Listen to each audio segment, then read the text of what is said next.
ओम शांति। प्रजापिता ब्रह्मा बाबा की वाणी 22 अक्टूबर 2020। ये मुरली का सेकंड पार्ट है जिसमें बाबा के साथ प्यारी सी रूरिहान चल रही थी। तो बाबा से पूछा, बाबा घर में कुछ चुईया के बच्चे 4-5 रखे थे, उसे बाहर जाकर रख दिया तो रखने वाले पर बोझ चढ़ेगा क्या? बाबा ने कहा, अब क्या कहेंगे, बाहर जाके रखें और वो किसी ने खा लिया होगा तो थोड़ा तो चढ़ेगा, अगर बच गए तो कोई बोझा नहीं है। फिर बाबा से पूछा, दवाई में कुछ ना कुछ ऐसी चीज़ें आती हैं जो ब्राह्मण नहीं खाते, तो उससे भी कुछ बनता है क्या हिसाब किताब? तो ब्रह्मा बाबा ने कहा, देखो बच्चे, ये सूक्ष्म चीज़ें हैं, इससे अपन कहेगा अभी कोई हिसाब किताब नहीं बनेगा। रीज़न क्या है? पुरानी जुत्ती है, बीमार है तो क्या नहीं खाएंगे? बीमारी के लिए क्या नहीं करेंगे? जितना बाप को याद करेंगे सूक्ष्म रूप में भी होगा तो वो ख़त्म हो जाएगा। वो ज़्यादा बड़ा पाप नहीं कहेंगे। ज़्यादा बड़ा पाप तो किसी को बहुत दुख देना है, इससे बड़े बड़े पाप होते हैं। तो बाबा से कहा, बाबा अनजाने में अगर कोई गलती हो जाए तो बाबा ने कहा, अनजाने में ना, जानबूझकर करे तो उसका दंड ज़्यादा, अनजाने में हो जावे उसका फिर भी 50% माफ़ है। जानबूझकर तो 100 गुना मिलेगा, अनजाने में 50 से 70% ख़त्म। फिर बाबा को कहा, ब्रह्मा की मत मशहूर है, शिव बाबा की श्रीमत भी मशहूर है, तो ब्रह्मा और शिव बाबा के साथ इन्हों की औलाद की मत भी मशहूर होनी चाहिए। हमको शिव बाबा और ब्रह्मा बाबा दोनों की मत पर चलना चाहिए। ये मुरली है 24 मार्च 1978 की। बाबा ने कहा, हाँ तो है ना, तो सवाल और जवाब दोनों ही दे दिया। ब्रह्मा की मत मशहूर है तो शिव की श्रीमत मशहूर है, तो उनके साथ उनकी औलाद की भी शिव की श्रीमत, ब्रह्मा की मत मशहूर है। क्योंकि ब्रह्मा को कहाँ से मिली? शिव बाबा से, तो दोनों ही क्या है? श्रीमत है ना। अब बच्चों की भी मत मशहूर है, तो अब ये कहो ना कि जब मंदिर में जाते हैं बच्चों की भी पूजा होती है, कहाँ कहाँ एक साथ ही 1-1 करोड़ शिवलिंग बना करके पूजा करते हैं, शालिग्राम बनाते हैं। बच्चों ने पूछा, बाबा जैसे अब ये समय चल रहा है तो क्या इस समय कर्म का जो खाता है उसका फल मिलना रुक जाएगा और सामान्य स्थिति चल पड़ेगी? बाबा ने कहा, देखो बच्चे, अभी जो समय चल रहा है, अगर ब्राह्मण बच्चों के लिए पूछे तो बाबा क्या कहते हैं? बच्चे, आपका 1 कदम और बाप के 1000 कदम, इतना मिलेगा। तो बाबा ने क्या कहा, कर्म यहाँ कर रहे हो तो फल यहाँ भी खाओगे और सत्युग में तो खाएंगे ही खाएंगे। तो कर्म का फल सामान्य कैसे होगा? मिलेगा। ज्ञान है तो 100 गुना भी मिलेगा, तो सामान्य नहीं होगा, वो कर्म का फल है। हाँ, अब मान लीजिए आपने इसको, फ्रूट को छील के दिया तो आपने कर्म किया, अपन ने खाया फल, तुरंत खाया, खाया ना।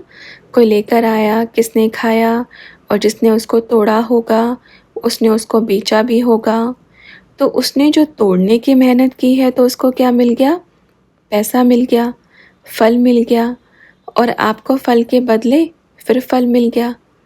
आपने दिया तभी लिया, कर्म ऐसा है। आपने अगर एक सांस में बाप को याद किया तो आपने कर्म किया, आपने सांस के द्वारा कर्म किया, बाप को याद किया, मेरे बाबा, मेरे साथी, मेरे प्यारे बाबा, उसका फल 100 गुना मिल गया। आपकी दृष्टि में बाबा बसा है, देखना भी क्या? कर्म है। वह कर्म कैसा? देह को देखें तो विकर्म, आत्मा को देखें तो कर्म, सत्कर्म, तो बाप क्या देखते हैं? हर एक बच्चा आत्मा आत्मा आत्मा ने इस चोले को पहना हुआ है, आत्मा ने इस कपड़े को ओढ़ा हुआ है, आत्मा इस गाड़ी में बैठ कर के गाड़ी चला रही है। तो ये क्या बन गया? सत्कर्म बन गया। ठीक है बच्चों, बाबा से अगला प्रश्न किया, विष्णु का जो पार्ट है वो कितने समय का है? वह क्या पार्ट है? सूक्ष्म में है या साकार में है? देखो दोनों में है। अपन ने पहले शायद बताया था, सूक्ष्म वतन में जो पार्ट विष्णु का है, इस समय वहाँ सबको साक्षात्कार। बच्चे सृष्टि के ब्रह्मा विष्णु शंकर बाद में पहले कौन से बनते हैं? सूक्ष्म वतन के ब्रह्मा विष्णु शंकर बनते हैं। त्रिमूर्तियाँ, 3 मूर्तियाँ पहले सूक्ष्म वतन में बनती हैं। क्यों? क्योंकि जब आत्मा को साक्षात्कार कराते हैं, दुख होता है तो बहलाने के लिए कहाँ लेके जाते हैं? सूक्ष्म वतन में। जो साक्षात्कार होता है, जो सत्युग का साक्षात्कार हुआ तो कहाँ हुआ? विष्णुपुरी में। कहते हैं ना, अपन शुभी रस पीकर आए, अपन श्री कृष्ण के साथ खेल रहे थे। भक्ति मार्ग में जो श्री कृष्ण के भक्त होते हैं वो क्या कहते हैं? अपन उसके साथ खेल रहे थे, है ना। तो वह सूक्ष्म वतन में विष्णुपुरी होता है। और जो दिखता है, किसी का भी साक्षात्कार, कोई भी कर्म भोग का साक्षात्कार कहते हैं। धर्मराज को देख के आए, वो ऐसे ऐसे डंडे मार रहे थे, ऐसे कर रहे थे, कढ़ाई में तल रहे थे, वह होता है धर्मराजपुरी में। कहते हैं ना, 4 पुरी है, ब्रह्मा विष्णु शंकर और शिवपुरी, है ना। कितनी पुरी है? ब्रह्मापुरी, विष्णुपुरी, शंकरपुरी, शिवपुरी। तो शिवपुरी से ही सूक्ष्म वतन का पाठ चलता है। और सबकी डोर कहाँ पर है? शिवपुरी में है। पतले पतले धागे कहाँ हैं? देखो, सूक्ष्मपुरी की खींच पकड़ होती है शिवपुरी में, और फिर सृष्टि की होती है। सृष्टि कहाँ होती है? सूक्ष्म वतन में। तीनों देवताओं की रचना, पालना, विनाश, पर इनका हेड तो शिवपुरी में रहता है ना। तो बाबा से पूछा, अच्छा बाबा, विष्णुपुरी में सत्यों के साक्षात्कार होते हैं, तो क्या फिर द्वापर से ही विष्णुपुरी होती है? तो बाबा ने कहा, देखो बच्चे, साक्षात्कार कई प्रकार के कराते हैं। द्वापर से किसने कहा साक्षात्कार सत्युग के होते हैं? तो किसी ने कहा विष्णु के साक्षात्कार तो होते हैं ना। बाबा ने कहा बिल्कुल नहीं, कलयुग से ही होते हैं। और जो आत्माएं ऐसे घूम रही हैं, बाबा ने कहा कहाँ कहाँ अपन का जन्म नहीं मिला। और कहते ना, आधा कल्प होती है, जब ऊपर से दोनों पुरियाँ समाप्त हो जाती हैं। सत्युग त्रेता में तो वहाँ कुछ नहीं। जब परिवर्तन होता है तो क्या सूक्ष्म वतन में परिवर्तन नहीं होगा? वहाँ पर भी तो घर बन जाएंगे ना। तो बच्चों ने कहा, तो बाबा सत्युग त्रेता में ब्रह्मापुरी विष्णुपुरी नहीं होती है? तो बाबा ने कहा, जब सत्युग त्रेता में बोलते हैं ना, नारायण अपना नारायणी चोला छोड़ देता है, तो क्या बन जाती है ऊपर? विष्णुपुरी। नीचे का नारायण ऊपर पैदा हो जाता है, इधर फिर पुराना चोला धारण करता है। सत्युग त्रेता का नारायण द्वापर कलयुग में कहाँ बैठ जाता है? ऊपर बैठ जाता है। तो उधर से फिर अपना प्रोग्राम चलाता रहता है, द्वापर से ही। अच्छा ठीक है बच्चों। तो बच्चों ने कहा, बाबा ये जो शंकर के भी साक्षात्कार होते हैं? बाबा ने कहा, ये बच्चे थोड़ा बाद में होते हैं। फिर बाबा से कहा, ये भी विष्णुपुरी में होते हैं? बाबा ने कहा, नहीं, वो अलग होते हैं। शंकर का पार्ट अभी देखो, वह पार्ट कब शुरू होता है? जब विनाश का समय नज़दीक लगता है। तो अब कौन सा समय नज़दीक है? तो पूजा किसकी हो रही है? हर घर में देखना बम बम भोले, कितनी भीड़ लगती है बम बम भोले की, है ना, आओ हमको लेने। तो विनाश के समय फिर उसकी पूजा होती है, क्योंकि अब क्या हो रहा है, मेजॉरिटी कितना समय नज़दीक है, और जो विनाश करता है पूजा किसकी हो रही है, उसी की हो रही है। समझ गए ना, विनाश करने वाले की, विनाश कारक की पूजा हो रही है, नज़दीक है ना, इसी से सोच लो अभी। फिर किसी ने कहा बाबा फिर ये गणेश और हनुमान, इनके साक्षात्कार कौन कराता है? तो ब्रह्मा बाबा ने कहा अपना बाबा चाबी घुमाता है, जिसकी बुद्धि में जो बैठा उसकी बुद्धि में वही चाबी लगा देते हैं। फिर बाबा से पूछा नारायण के द्वारा करवाते हैं? बाबा ने कहा देखो बच्चे, यह बाबा का हर किसी, जो भी ब्राह्मण आत्मा, जो भी, जैसे अब जनक बच्चा है, कौन है, घुमाती रहेगी, चाबी बाबा ने दे दी, जाओ सबकी बुद्धि में चाबी घुमाओ। फिर बाबा से पूछा जो चीज़ होती नहीं उसका साक्षात्कार क्यों होता है बाबा? तो बाबा ने कहा नहीं बच्चे, अब मान लीजिए होती नहीं, जैसे हाँ ये तो कहेंगे कि ज्ञान के आधार पर उनकी शक्ल बना दी है, गुणों के आधार पर उनकी शक्ल बना दी है, गुण के आधार पर गणेश की शक्ल बना दी है, हनुमान की शक्ल बना दी है। शक्ल क्योंकि यहाँ पर सब कुछ शूटिंग हो रहा है इस 100 साल में, तो उसके आधार पे गुण देखेंगे और शक्ल बना देंगे। ऐसे कौन भला होता है पैदा, कोई लंबी नाक वाला गणेश पैदा थोड़ी होगा। लेकिन गुणों के आधार पर, जैसे देखो है ना, वो क्या कहते हैं, जैसे हाथी कुछ जानवर थोड़ी खाता है, फल खाता है, अच्छे से गुण है उसमें, शाकाहारी है तो उसको गणपति बना दिया। अब बंदर भी थोड़ी कोई मांस मीट खाता है, भले वो कुछ थोड़ा बहुत उसका बंदर का लगा दिया। आज बोलते हैं ना, हिरण्यकश्यप को शेर का मुंह दे दिया, मांसाहारी है, क्या बोलते हैं, नरसिंह अवतार कहते हैं। भगवान एक ही है, गुणों के आधार पर बाप के जो गुण हैं हर एक बच्चे में है। बाप क्या कहते हैं, गुणों का सागर, ज्ञान का सागर है। कर्तव्य के आधार पर उनको अपना शरीर बना करके दे दिया। वास्तव में कोई ऐसा पैदा नहीं होता है। आपने कभी देखा कि शेर के बच्चे को इंसान का बच्चा पैदा होते हुए कहाँ देखा है? कभी शेर के बच्चे को इंसान का बच्चा पैदा होते हुए देखा है? हाथी के बच्चे को कौन पैदा होगा? हाथी ही होगा। इंसान को इंसान का ही होगा। तो गुण के आधार पर उनको शक्ल दे दी है बस। असलियत में कैसे होंगे बच्चे? देवताओं के बच्चे देवता ही होंगे ना, लंबी लंबी नाक वाले कहाँ से होंगे बताओ? अब देखना, सतयुग और त्रेता में ऐसा कुछ नहीं होता, लेकिन द्वापर और कलयुग में ही ये सब चीज़ होती है। बोलते हैं अरे वो भगवान, आज तो चलते चलते थोड़ा सा कहीं हल्दी हुल्दी का टीका लगा दो, पत्थर पर वहीं पर भगवान दिख जाता है। कहते ना जहाँ भावना है वहाँ भगवान है। अब जहाँ बच्चे बैठ गए कि हाँ भगवान है, तो बाबा क्या करेंगे, ठीक है भाई अब इधर ही आ जाएंगे। बाबा भी इतना भोला है, हर जगह तथास्तु करते हैं। तो किसी ने पूछा मतलब पूजा पाठ किसी भी रूप में करते हैं तो भगवान को मिलते हैं? बाबा ने कहा आपने किया पर उसको आना पड़ेगा। ये है, देखो भक्ति करते हैं ना, बच्चे करते हैं, पूजा पाठ करते हैं, वहाँ पहले नहीं था। आपकी पूजा करने से पहले वहाँ कौन सा भगवान था? नहीं था ना, कोई भगवान नहीं था।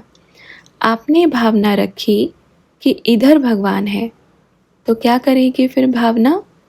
और भावना और भगवान दोनों की राशि एक है। भावना भगवान को खींच के लेकर आती है, आना ही पड़ेगा। क्या कहेंगे अब, भावना और भगवान पति पत्नी कहेंगे या फिर भावना और भगवान इतने अच्छे दोस्त कहेंगे? ऐसी भावना आती है ना कि भगवान को नीचे आना ही पड़ता है। भावना के पीछे भगवान जी भागते हैं। अरे, भावना के पीछे तो इतना दौड़ते हैं कि पानी के नीचे बैठ के भी भावना आएगी ना तो उधर भी आ जाएंगे। पाताल में भी घुस जाएगी ना भावना तो भगवान उधर भी पीछे पीछे आ जाएंगे। भावना की और भगवान की जोड़ी तो नंबर 1 है। बस आपने इधर भी टीका लगाया, भगवान आप इधर ही हो, क्या गई, यह भावना बैठी है, भगवान बैठ गए। तो किसी ने कहा वो कहते हैं ना बाबा, भगत के बस में है भगवान। बाबा ने कहा बस, भगत, भावना, भगवान, तीनों की राशि एक ही है। और भावना किसके अंदर होती है? भगत के अंदर। भावना किसके अंदर आती है? भगत, भावना और भगवान। भगत माना बच्चा, भावना माँ, भगवान पिता। ये पूरा परिवार बन गया। क्या बन गया? भगत, भावना, भगवान। भगत बच्चा, भावना माता, भगवान पिता, पूरी फैमिली। इसलिए गौरी शंकर और गणपति को दे दिया। पूरा परिवार, पूरी फैमिली। ठीक है। तो किसी ने बाबा से पूछा, त्रिमूर्ति दिखाते हैं परंतु शिव बाबा को उड़ा दिए हैं। फिर कहते हैं ब्रह्मा के 3 मुख हैं, पर एक मुख वाला फिर कौन है?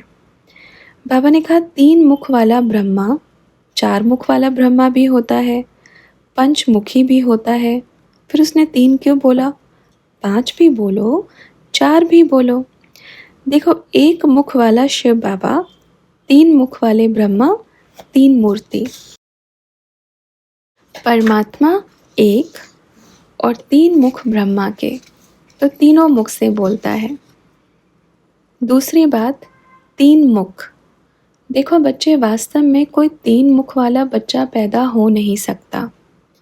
3 मुख का अर्थ, और 3 मुख ब्रह्मा के ही क्यों? विष्णु के तो नहीं दिए, शंकर के तो 3 मुख नहीं है, ब्रह्मा के ही क्यों 3 मुख? क्योंकि अपना प्यारा पिता परमात्मा त्रिमूर्ति है। ठीक है। इस सृष्टि में अभी 3 मूर्तियों के द्वारा बाबा पूरे संसार को चलाता है। इसलिए त्रिमूर्ति ब्रह्मा मुख वंशावली बोलते हैं, आदि, मध्य और अंत। त्रिमूर्ति ब्रह्मा का रहस्य और 3 मूर्तियों को चलाने वाला कौन है? अपना शिव बाबा। वो कहते हैं ना, शंकर की जगह सरस्वती को बिठा दिया जाए तो समझाने में आसान हो जावे। अब तो क्या कहेंगे? शंकर की जगह सरस्वती बैठ गई। शंकर, सरस्वती, दोनों की राशि एक है। समझ में आया? शंकर, सरस्वती, और अंतिम समय में बिठा दिया। बैठ गए ना शंकर की जगह सरस्वती, और सब समझाने में सहज हो गया। ठीक है, समझ में आया?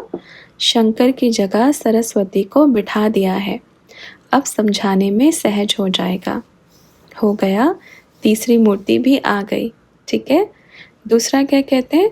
4 मुख हैं, तो ब्रह्मा के मुख से चारों दिशाओं में ढोल बजता है, मेरा बाबा आ गया।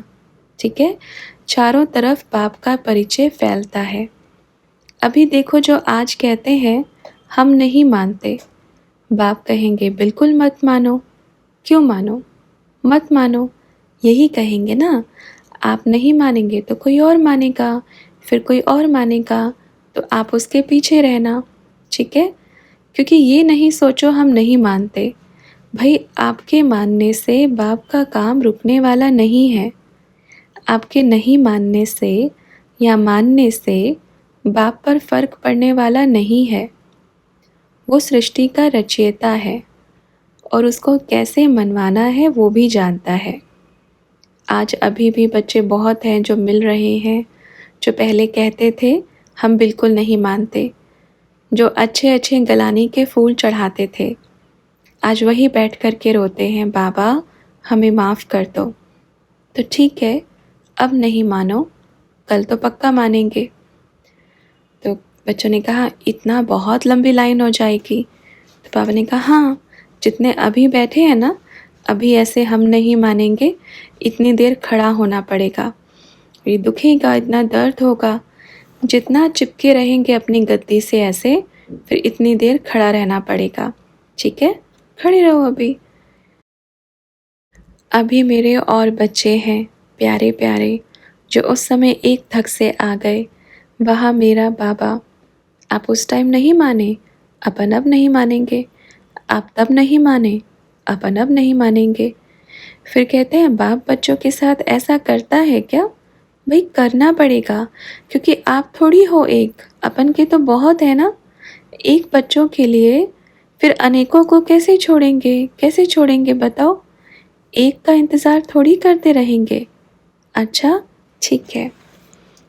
अच्छा, बाबा के साथ रो रिहान आगे भी कंटिन्यू है, तो इस मुरली का थर्ड पार्ट हम कल रिवाइज़ करेंगे। अच्छा, ओम शांति।